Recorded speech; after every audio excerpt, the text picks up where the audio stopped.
역대하 33장 1절에서 25절까지 말씀입니다. 남유다 왕국의 역사를 통틀어서 가장 경건하고 위대한 개혁을 이룬 왕을 꼽으라면 아마 많은 분들이 히스기야를 떠올릴 겁니다. 그렇다면 반대로 가장 악하고 타락한 왕, 유다 멸망의 씨앗을 뿌린 왕을 꼽으라면 바로 성경은 주저없이 오늘 히스기야의 아들 므낫세를 지목하고 있습니다. 그런데 오늘 본문 역대하 33장은 이 최악의 왕 므낫세에 대해서 우리가 상상하지 못했던 충격적인 반전을 기록하고 있습니다. 그리고 그의 아들 아몬의 짧은 이야기를 덧붙이며 우리에게 너무나도 선명한 구원의 길을 잘 보여주고 있습니다. 오늘 본문은 한 아버지와 아들, 즉 므낫세와 아몬이라고 하는 이 두 왕의 삶을 극명하게 대조시킵니다. 그래서 이 두 사람의 삶을 통해서 우리는 인간의 죄가 얼마나 깊고 끈질긴지, 그러나 그 죄보다 더 크고 놀라운 하나님의 은혜가 어떻게 역사하는지, 그리고 그 은혜 앞에서 인간이 어떠한 반응을 보여야 하는지를 발견하게 되는 것이죠. 자, 먼저 므낫세의 타락을 살펴보죠. 1절 말씀 보시면 므낫세는 12살의 왕이 되어서 55년이라는 가장 긴 세월을 통치합니다. 그런데 이렇게 오랫동안 통치를 하는 것이 표면적으로는 축복처럼 여겨지지만 사실 므낫세에게는 죄를 쌓을 시간만 길어진 셈이었죠. 그의 죄는 단순한 실수가 아니었습니다. 매우 의도적인 배교였습니다. 자, 1절에서 9절까지의 말씀을 보면 므낫세의 죄악이 낱낱이 기록이 되죠. 자, 2절 말씀을 보시면 므낫세는 여호와 보시기에 악을 행하여 여호와께서 이스라엘 자손 앞에서 쫓아내신 가나안의 우상들을 다시 불러들였습니다. 3절 말씀 보시면 그는 아버지 히스기야가 헐어버린 산당을 다시 세우죠.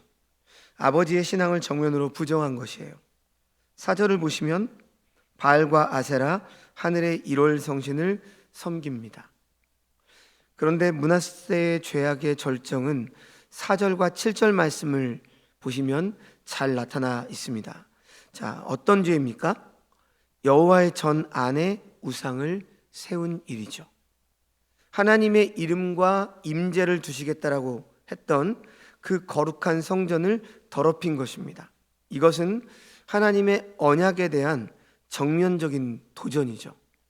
그러니까 다윗의 언약, 특히 솔로몬이 성전을 봉헌하면서 하나님께서 주신 그 솔로몬의 언약, 그 언약에 대한 정면 도전입니다. 심지어 6절 말씀을 보시면 어떻게까지 합니까? 흰놈의 아들 골짜기에서 그의 아들들을 불 가운데로 지나가게 하는, 즉 이방의 인신제사를 드리는 것이죠. 그리고 또 점치며 사술과 요술을 행하며 신접한 자와 박수를 신임하여 여호와 보시기에 악을 많이 행하여 하나님을 진노하게 만들었습니다. 그러니까 총체적인 모든 죄를 다 저지른 거예요. 그리고 이러한 므낫세에 대해서 오늘 본문 9절은 이렇게 평가하죠. 유다와 예루살렘 주민이 므낫세의 꾀임을 받고 악을 행한 것이 여호와께서 이스라엘 자손 앞에서 멸하신 모든 나라보다 더욱 심하였더라. 여러분, 이것이 바로 인간의 전적인 타락이에요. 가장 경건한 아버지인 히스기야 밑에서 자랐지만 그 본성은 가나안 족속보다 더 악했다는 것이죠. 그리고 므낫세의 죄가 아주 무거울 수밖에 없는 것은 그가 백성들까지 꿰어서 함께 우상을 숭배하고 악한 일을 저질렀기 때문입니다. 그래서 그는 남유다에서 가장 악한 왕 중에 한 명으로 손꼽히게 되죠. 오죽했으면 그가 죽은 후에도 하나님께서는 므낫세의 죄 때문에 유다를 용서하지 않으실 것이다, 이렇게 말씀하실 정도였습니다. 그리고 우리가 잘 아는 히브리서 11장 37절에 나오는 톱으로 켜 죽임을 당한 믿음의 사람이 나오죠. 이 사람은 므낫세에게 직언을 하다가 톱으로 켜 죽임을 당한 이사야 선지자를 가리키는 것으로 전승이 되고 있어요. 그러니까 하나님의 선지자를 톱으로 죽이는 그러한 잔악하고 악한 왕이 므낫세입니다. 하나님께서는 분명히 경고하셨어요. 10절 말씀을 보십시오. 여호와께서 므낫세와 그의 백성에게 이르셨으나 그들이 듣지 아니하므로. 그래서 결국 11절 말씀을 보면 하나님께서는 그러한 므낫세를 그냥 두지 않으시죠. 심판을 하십니다. 어떻게 하시죠? 그들이 므낫세를 사로잡고 쇠사슬로 결박하여 바벨론으로 끌고 간지라. 아수르 군대를 심판의 막대기로 사용을 해서 바로 바벨론으로 끌려가게 하십니다. 한 나라의 왕이 짐승처럼 쇠사슬에 묶여서 적국 바벨론의 감옥으로 끌려가는 것이죠. 그가 그토록 섬기던 우상들은 그를 지켜주지 못했습니다. 교만의 끝은 바로 파멸이요 죄의 삭은 사망임을 우리에게 잘 보여주는 것이죠. 자, 그런데요, 이어지는 본문을 계속 보시면 열왕기서에는 없는 역대기만의 놀라운 반전의 말씀이 나오고 있습니다. 므낫세의 인생은 이대로 끝날 것만 같았습니다. 쇠사슬에 묶인 채 바벨론 감옥에서 죽어가는 것이 그의 마땅한 운명이었습니다. 바로 그때 12절 말씀이 시작되죠. 그가 환난을 당하여 그의 하나님 여호와께 간구하고 그의 조상들의 하나님 앞에 크게 겸손하여. 놀랍게도 므낫세가 기도를 하는 것입니다. 성도 여러분, 이 기도가 므낫세의 선함에서 나왔을까요? 결코 그렇지 않습니다. 그에게는 그런 선함이 남아있지 않습니다. 이 기도는 하나님의 주권적인 은혜가 시작되었음을 알리는 신호입니다. 하나님은 므낫세를 버리지 않으셨습니다. 그 쇠사슬과 환난은 그를 죽이기 위한 심판이 아니라 그의 교만을 꺾고 그를 살리기 위한 하나님의 은혜의 징계였습니다. 자, 여러분, 지금 므낫세의 기도의 내용을 보십시오. 이 기도의 내용 중에 가장 중요한 핵심의 문장이 뭘까요? 바로 크게 겸손하여 입니다. 겸손함이죠. 히브리어로 이 겸손을 카나라고 하는데요, 이 말씀의 의미가 이런 의미예요. 스스로를 완전히 낮추었다. 교만의 왕이 쇠사슬 앞에서 비로소 무릎을 꿇습니다. 그는 자신의 죄를 깨닫고 하나님의 처분만을 기다리는 죄인의 자리로 내려갔습니다. 그리고 하나님께서는 이렇게 크게 자신을 완전히 낮춘 겸손한 기도에 즉각적으로 응답을 하시죠. 13절 말씀, 하나님이 그의 기도를 들으시며 그의 간구를 받으시사 그가 예루살렘에 돌아와서 다시 왕위에 앉게 하시매. 하나님은 그를 용서하셨을 뿐만 아니라 잃어버렸던 왕위까지 회복시켜 주셨습니다. 이것이 바로 하나님의 오직 은혜죠. 그러나 진짜 회복은 왕위가 아닙니다. 13절 하반절이 오늘 우리가 가장 기억해야 될 본문의 절정입니다. 뭐라고 말씀하고 있죠? 므낫세가 그제서야 여호와께서 하나님이신 줄을 알았더라. 그제서야 쇠사슬에 묶이고 바벨론 밑바닥까지 떨어지고 나서야 그는 비로소 알았다는 거죠. 우리 안다, 히브리어로 야다입니다. 많이 알고 있죠? 단순히 머리로 아는 지식이 아닙니다. 인격적으로 뼈저리게 관계적으로 하나님을 알았다, 체험했다, 이런 뜻이에요. 성도 여러분, 므낫세는 성전에서 제사를 드릴 때에는 몰랐던 하나님을 바벨론의 감옥에서 만났습니다.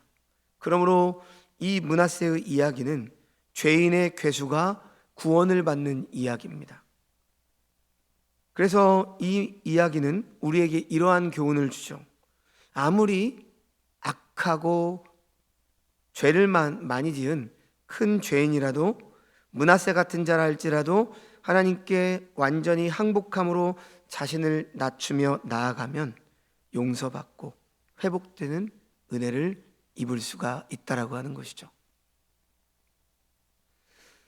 자, 그래서 14절 이하의 말씀을 보면 이제 바벨론에서 돌아온 므낫세의 삶이 어떻게 바뀌었는가 증거하기 시작하죠.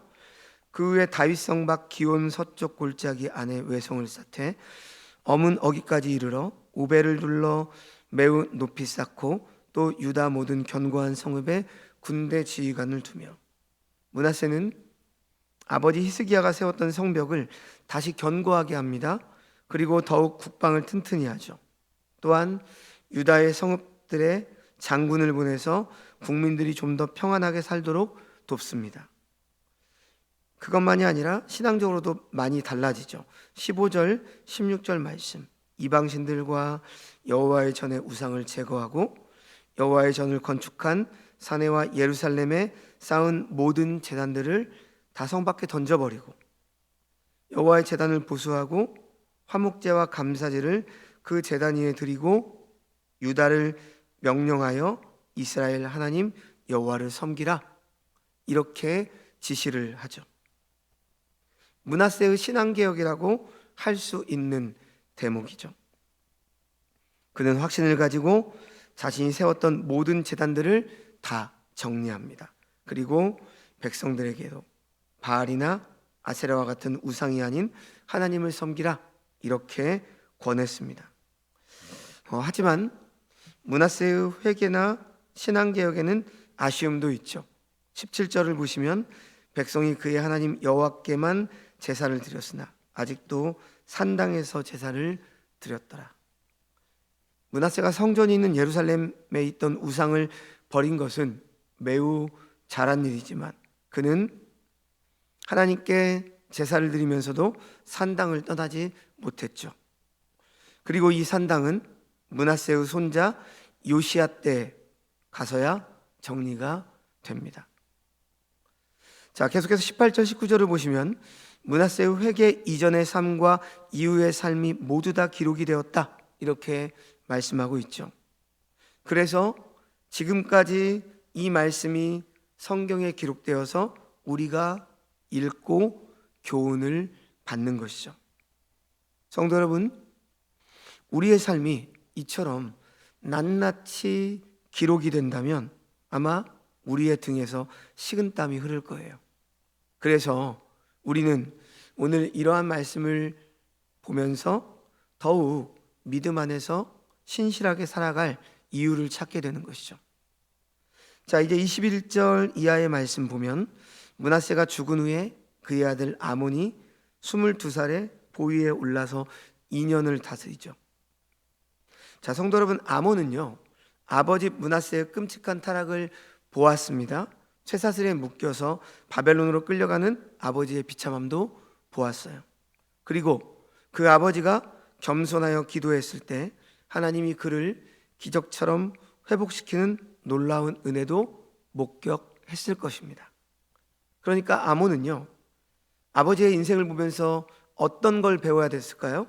겸손하면 살고 하나님 앞에 납작 엎드려 회개하면 살고 교만하면 죽는다.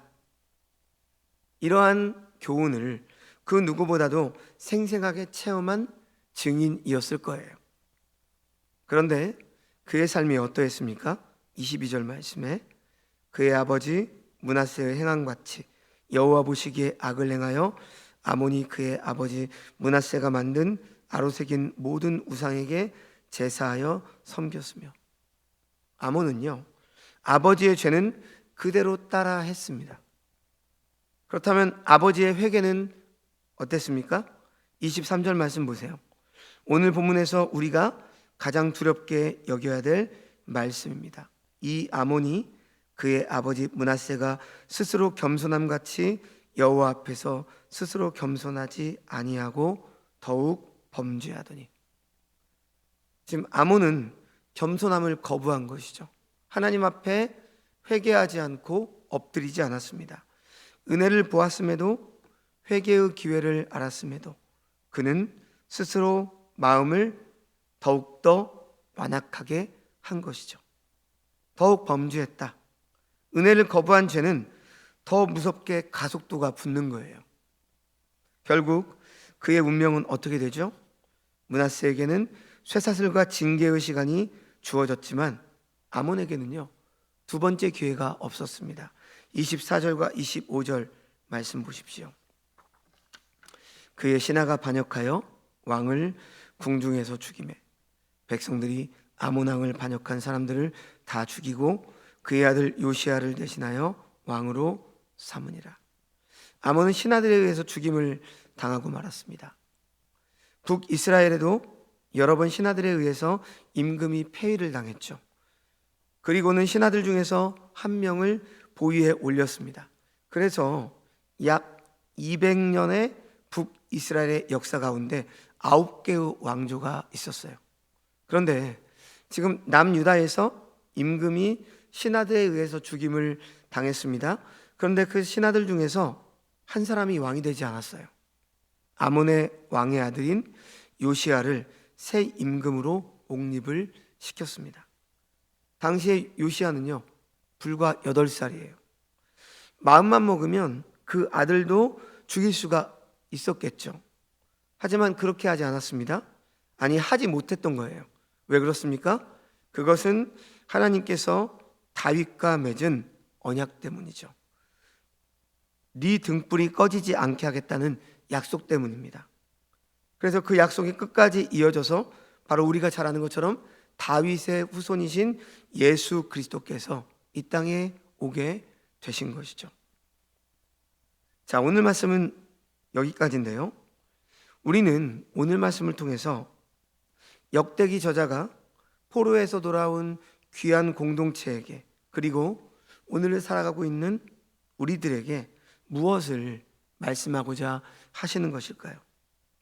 자, 오늘 본문의 두 왕 므낫세와 아몬을 통해서 우리의 신앙의 태도가 어떠해야 하는가를 우리는 잘 기억해야 합니다.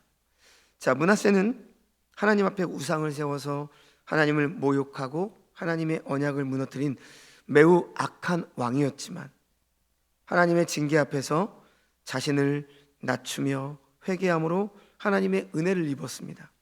하지만 므낫세의 아들 아몬은 아버지의 인생을 지켜봤음에도 교만만을 답습했을 뿐 회개의 모습을 보이지 않았습니다.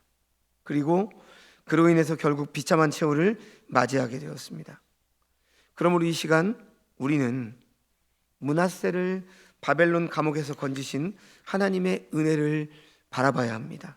그래서 므낫세를 회복시키신 하나님께서 오늘 우리 또한 크게 겸비하여 주님께 나아가기만 한다면 우리의 모든 죄의 쇠사슬을 끊어주시고 우리를 회복시켜 주실 것임을 믿고 회개하는 인생들이 되어야 하는 것이죠.